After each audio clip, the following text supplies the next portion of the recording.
অনেক দিন পর আজ সিঙ্গারা ট্রাই করলাম, খুবই সুন্দর টেস্টি হয়েছে। তো কিভাবে বানালাম তোমাদেরকে দেখাবো, শেয়ার করবো। ভিডিওটির সাথে থেকেও অবশ্যই তোমাদের অনেক ভালো লাগবো।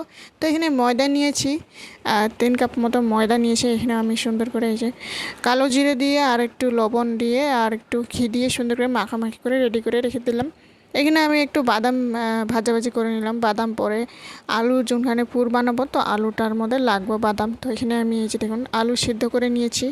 তারপর এই যে দেখুন যোনটা আমি মশলার জন্য করে রেখেছিলাম, তেলের মধ্যে একটু পাঁচফোড়ন, সামান্য কালো জিরে দিয়ে, তারপরে শুকনো লঙ্কা, কাঁচা লঙ্কা, আদা একটু, সবগুলো দিয়ে ফোড়ন দিয়ে তারপরে এই যে দেখুন আলুগুলো একটু নরম করে আমরা এই যে সুন্দর করে এইভাবে একটু ভাজাভাজি করে নিয়ে নেব।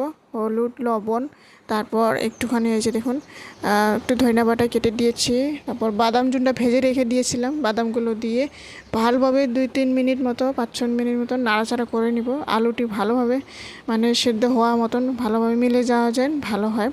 তারপর একটু ঠান্ডা হওয়ার মতো রেখে দিব সাইড করে। তারপর এখানে আমরা চাটনি বানিয়ে নিব। তো একটু এই যে দেখুন শুকনা লঙ্কা, কাঁচা লঙ্কা একটা দিয়েছি। তারপরে এই যে দেখুন সুন্দর করে কালো জিরে দিয়ে একটু মিষ্টি চিনি দিয়ে আমরা এই যে একটু মিষ্টি ঝাল দিয়ে একটা চাটনি রেডি করে নিলাম।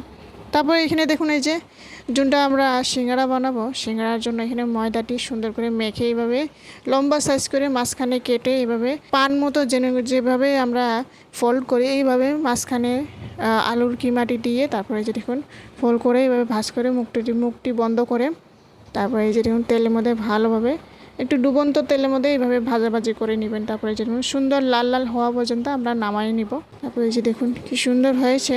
একটু আলু বেঁচে গিয়েছিলো, আমরা এই যে দেখুন একটু বেসন আর একটু ময়দা দিয়ে সুন্দর করে একটু লবণ দিয়েছিলাম। তারপর এখানে তেলের মধ্যে সুন্দর করে আলুর চপও রেডি করে নিলাম। এই যে একটু আলুর বেঁচে গিয়েছিলো। তারপর এই যে দেখুন আজকের নেক্সট সন্ধ্যাবেলার তারপরে এখানে সিঙ্গারা, তারপর আলুর চপ সাথে চাটনি দিয়ে খুব সুন্দর টেস্টি হয়েছে। তো বন্ধুরা ভিডিওটি কেমন হয়েছে অবশ্যই লাইক, কমেন্ট, শেয়ার, সাবস্ক্রাইব করে জানাবেন।